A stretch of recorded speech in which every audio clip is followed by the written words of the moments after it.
Selamat datang di perkuliahan Bisnis Internasional pertemuan ke-9 dengan topik Organisasi dalam Bisnis Internasional bersama saya Mutia Pramesti. Pembahasan disarikan dari buku International Business Competing in the Global Marketplace karangan Charles Hill.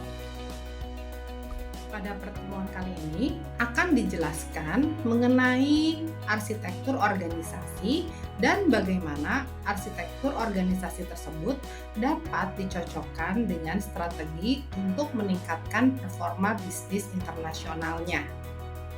Kemudian dijelaskan pula syarat yang perlu untuk dipenuhi oleh organisasi agar strategi yang diambil cocok untuk diterapkan.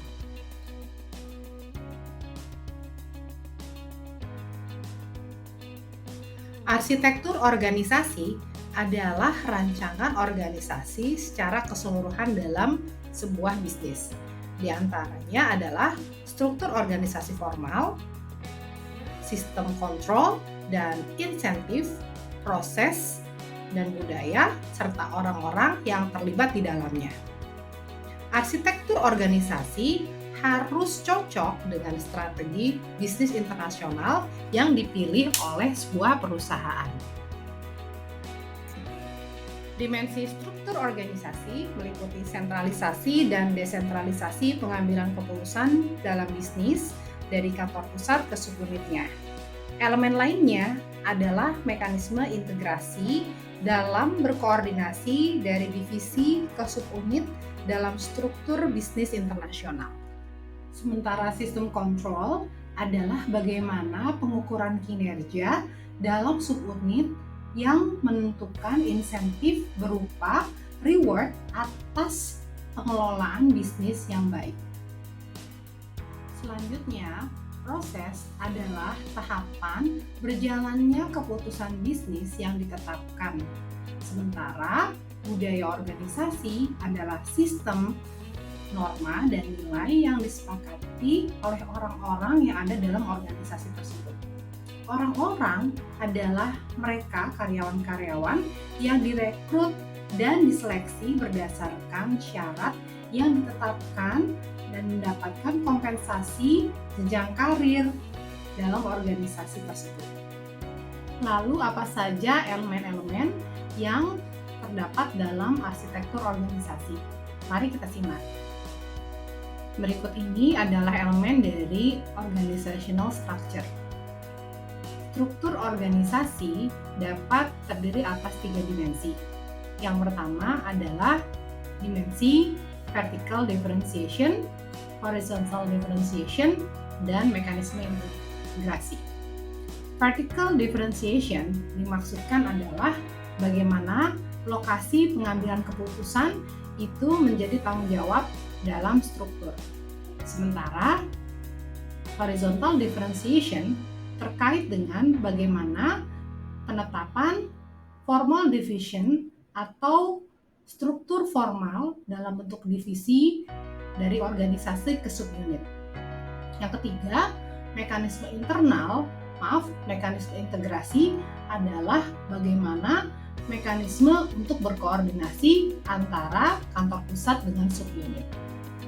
Dimensi horizontal penting untuk dipertimbangkan karena sentralisasi dan desentralisasi itu akan menentukan bagaimana pengambilan keputusan akan diambil. Sentralisasi dilakukan untuk memastikan objektif dari organisasi tercapai dan menghindari adanya duplikasi aktivitas dari subunit.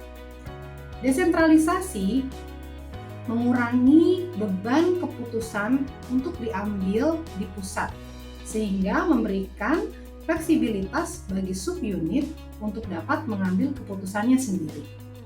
Lalu, mengapa diferensiasi horizontal penting untuk dipertimbangkan?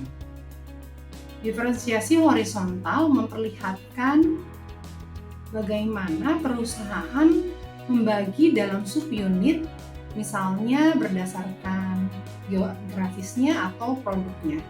Biasanya dimulai dengan pembagian secara formal seperti struktur fungsional pengambilan keputusan sentralisasi dan diversifikasi produk. Namun demikian, perusahaan dapat merubah struktur menjadi tipe yang lain, misalnya struktur berdasarkan divisi produk. Berikut ini adalah contoh-contoh berbagai macam jenis struktur yang dapat dipilih oleh organisasi yang menggunakan skema bisnis internasional.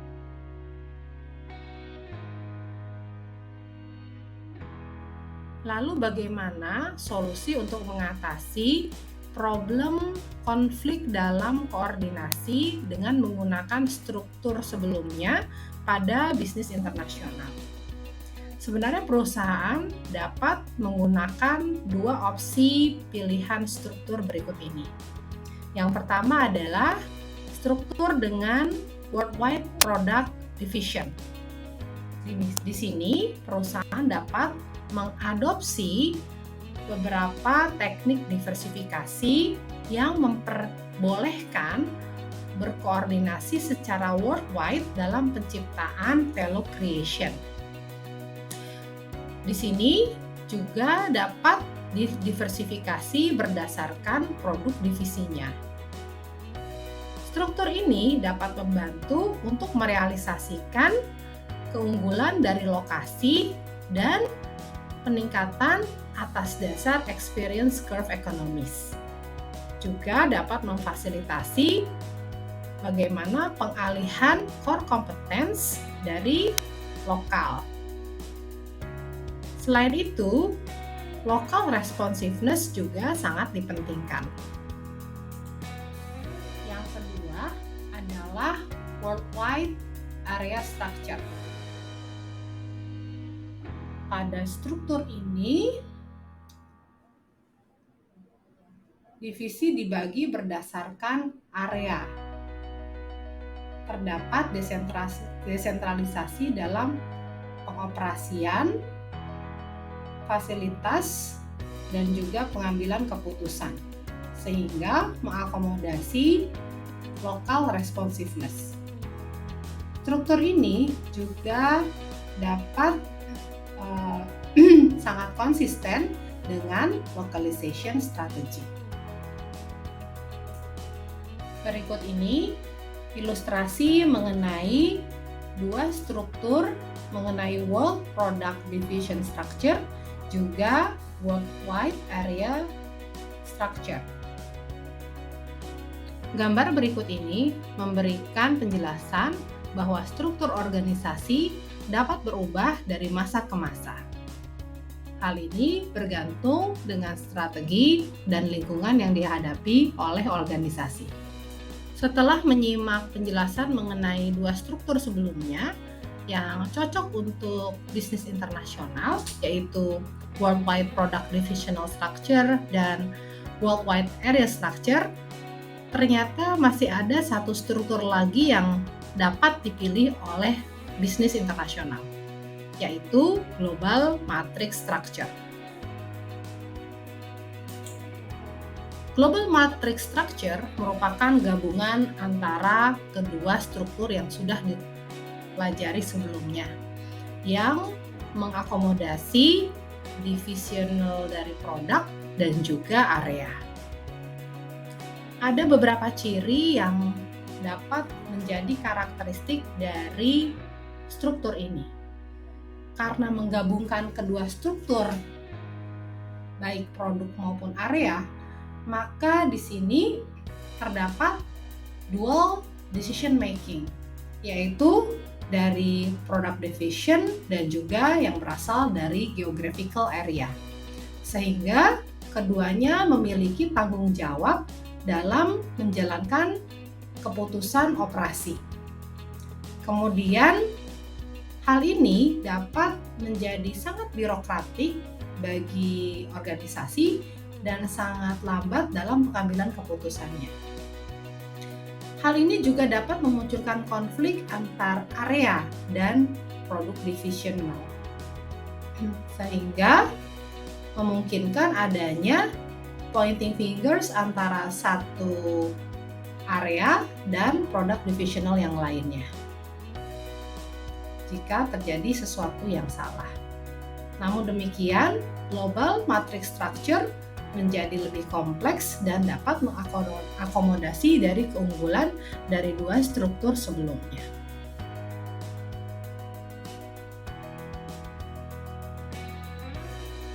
Lalu bagaimana cara agar subunit dalam bisnis internasional bisa terintegrasi?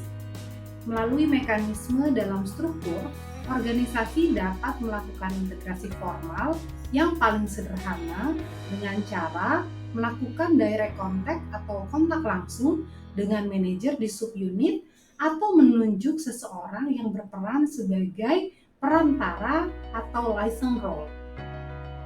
Yang kedua, perusahaan dapat melibatkan orang-orang dari subunit sebagai tim secara permanen atau temporer. Cara ini menjadi cara yang lebih formal dalam melakukan mekanisme integrasi. Yang ketiga, perusahaan dapat memilih untuk menetapkan struktur matriks sehingga memperbolehkan adanya keterlibatan peran orang-orang dari kantor pusat ataupun subunit untuk saling berintegrasi dan berkoordinasi.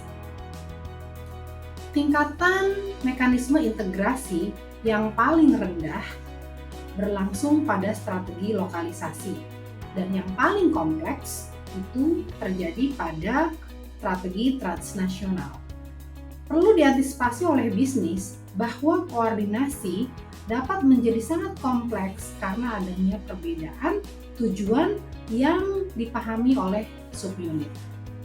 Berikut ini ilustrasi dari tahapan mekanisme integrasi dari kantor pusat di negara asal ke subunit di negara tujuan. Untuk mengintegrasikan kantor pusat dan subunit dapat dilakukan melalui cara knowledge network. Perusahaan dapat menggunakan knowledge network dengan cara membuat jejaring yang digunakan untuk mentransmisikan informasi dalam organisasi berstruktur formal, termasuk melalui sistem informasi perusahaan. Secara informal dalam organisasi non-birokrasi, knowledge network dapat dilakukan dengan cara melibatkan sebanyak mungkin manajer yang dapat memahami norma dan nilai yang disepakati secara umum sehingga mampu untuk menyampingkan perbedaan-perbedaan yang mungkin muncul dalam setiap subunit. Berikut ini adalah ilustrasi penerapan knowledge network yang dapat diterapkan oleh bisnis internasional.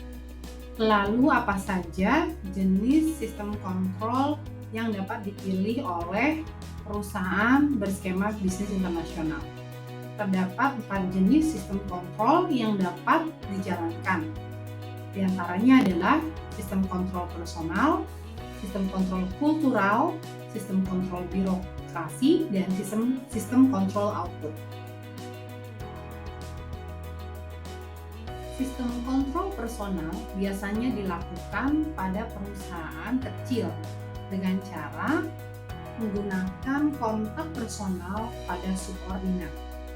Sistem kontrol kultural berlangsung dengan cara menerapkan norma dan nilai yang dianut oleh organisasi.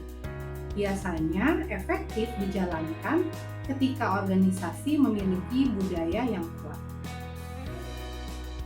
Sistem kontrol birokrasi diterapkan dengan menggunakan aturan prosedur yang berlaku pada subunit dan berpengaruh pada pengalokasian anggaran serta modal.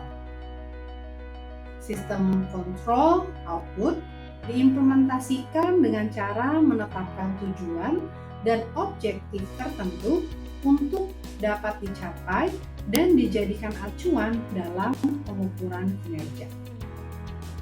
Selanjutnya, sistem insentif adalah alat untuk memberikan reward dalam upaya membentuk perilaku. Insentif diberikan setelah dilakukannya pengukuran terhadap kinerja dalam organisasi sebagai output. Namun demikian, organisasi perlu mengantisipasi adanya performance ambiguity yang terjadi karena tidak diketahuinya penyebab kinerja yang buruk pada subunit. Hal ini juga bisa terjadi karena kinerja subunit bergantung dengan subunit yang lain.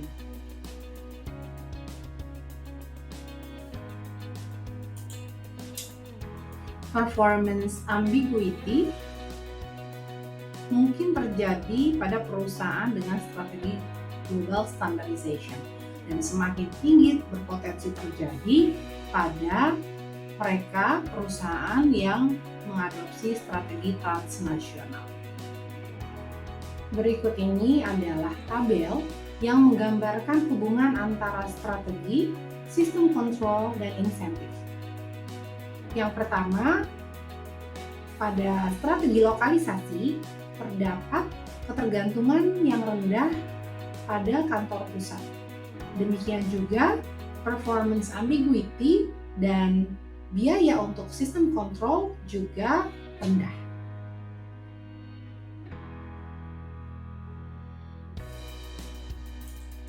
Sementara itu, ketergantungan, performance ambiguity, dan biaya atas sistem kontrol meningkat pada perusahaan dengan strategi internasionalisasi. Namun, masih pada tingkat moderat. Pada strategi globalisasi, ketiga aspek tersebut meningkat semakin tinggi.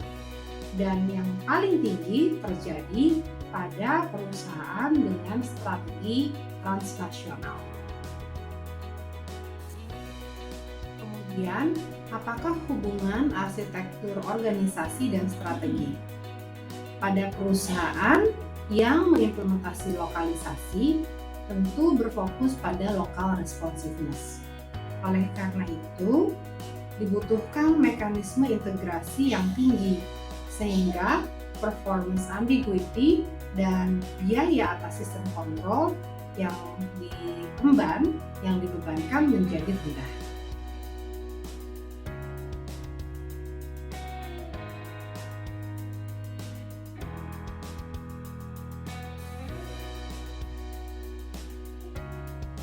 Terima kasih sudah mendengarkan penjelasan mengenai topik organisasi dalam bisnis internasional pada bagian pertama mengenai arsitektur organisasi dan elemen-elemennya. Sampai jumpa pada bagian kedua yang menjelaskan mengenai bagaimana cara pengelolaan yang perlu dilakukan oleh manajer. Terima kasih. Assalamualaikum warahmatullahi wabarakatuh.